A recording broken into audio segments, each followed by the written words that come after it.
नमस्कार, मैं प्रदोष चौहान के अभी इस वक्त हम राम राज्य युवा यात्रा का आज हमारा तीसरा दिन है और अभी हम रामेश्वरम के उस मंदिर से आ रहे हैं जिसे स्वयं श्री राम जी ने वहां पर शिवलिंग को स्थापित करके बनाया था, जो कि 12 ज्योतिर्लिंग में से एक है।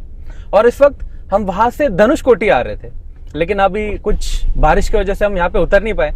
आप देख सकते हैं हमने पहले भी कुछ शॉट्स लिए हैं और अभी हम आपको वो शॉट्स दिखा रहे हैं। और धनुषकोटी की खासियत आपको हमारे कार्यक्रम के प्रोड्यूसर मलय बनर्जी बताएंगे। मलय जी, क्या खासियत है धनुषकोटी की? जी प्रदोष जी, ये स्थान वही स्थान है जहाँ पर भगवान श्री राम अपनी पूरी वानर सेना को लेकर के आ पहुँचे थे। अब वो सारी सेना देख रही थी कि सामने अथाह जलराशि है, इसे कैसे पार किया जाए, इसके पार लंका है भी कि नहीं है। तो हनुमान जी का वो सब प्रकरण आप लोगों को याद होगा कि वो उड़ करके जा करके उन्होंने पता लगा लिया कि हाँ, इसके उस पार लंका है। अब सवाल ये था कि इस समुद्र को, इस अथाह जलराशि को पार कैसे किया जाए।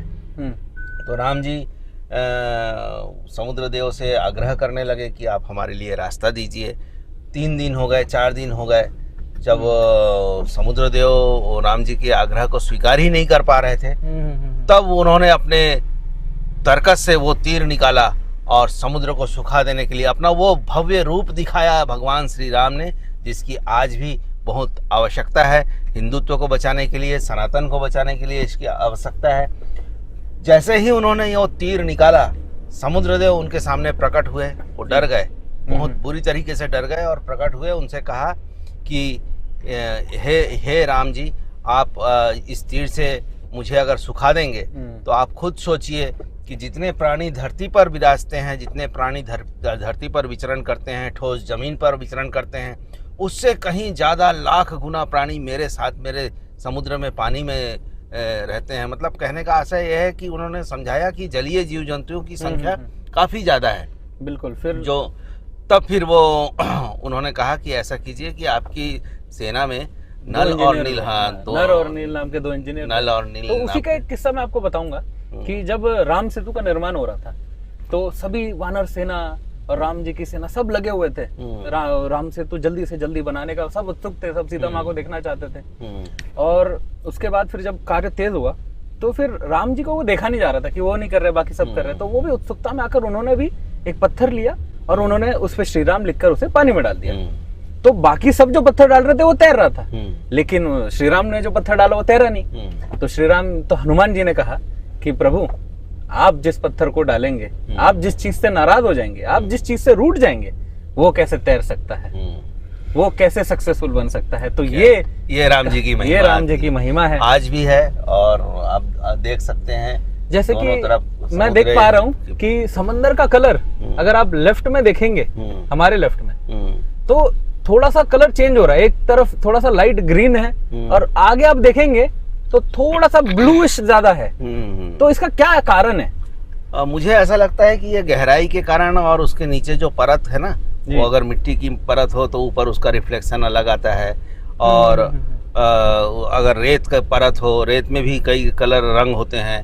सफेद रेत की परत हो तो वहाँ पानी एकदम नीला दिखता है, बहुत साफ दिखता है। बिल्कुल बिल्कुल। और जैसे कि अभी हम आपको हमारे स्क्रीन पर एक मैप दिखाएंगे, उसमें आप देख सकते हैं कि कैसे हमारे हिंदुस्तान के लेफ्ट साइड में बंगाल की खाड़ी है, नीचे इंडियन ओशन है और राइट में अरेबियन सी है। तो उसका भी मिलन कहीं ना कहीं यहाँ पे होता होगा। बिल्कुल कन्वेयर बेल्ट होता है समुद्र का, वो आपस में एक दूसरे से मिल करके और लगातार बहते हैं। ये नहीं कि अच्छा, समुद्र को देख करके एक बहुत अच्छी चीज आपको सीखने को मिलती है कि मर्यादा, जो हम मर्यादा पुरुषोत्तम की यात्रा लेके निकले हैं ना, वो समुद्र भी हमें उसी मर्यादा की शिक्षा देती है। आप कल्पना कीजिए कि दिन भर में कितनी हजार नदियां, कितने नदियों का पानी आकर के समुद्र में मिलता होगा, लेकिन मजाल है कि समुद्र अपनी मर्यादा से थोड़ा भी आगे बढ़ जाता है। उतने पानी को वो एब्जॉर्ब करता है, उससे कहीं ज्यादा पानी सूरज वापस ले लेता है, बादल बनता है। वो एक पूरा चक्र है, लेकिन ये चक्र मर्यादित है। भगवान श्री राम इसी मर्यादा के पुरोधा हैं, इसी मर्यादा के परिचायक हैं। जय जय श्री राम, जय श्री राम। इसमें एक बात जैसे आप देखेंगे कि ये जो हमारा पहली दिन का जो यात्रा था वो हमने श्रीलंका से शुरू करी थी जी। तो यहाँ से हमें पूरा दिन लगा, हमने फ्लाइट ली, हम मदुरई उतरे, हम यहाँ आज आ रहे हैं। तो यही पहले यहाँ से एक रूट चलता था। हाँ। और ये यहाँ से श्रीलंका सिर्फ और सिर्फ 18 किलोमीटर है समुद्र के रास्ते। जी। जाफना उनका क्षेत्र पड़ता है यहाँ से सिर्फ 18 किलोमीटर पर है, बट कुछ सेफ्टी के कारण उन्होंने दोनों सरकारों ने मिलकर इसको बंद कर दिया। तो ये था हमारा यात्रा का 8वां पड़ाव, धनुषकोडी। अब हम आपको मिलेंगे यात्रा के 9वें पड़ाव में। जय श्री राम। जय श्री राम।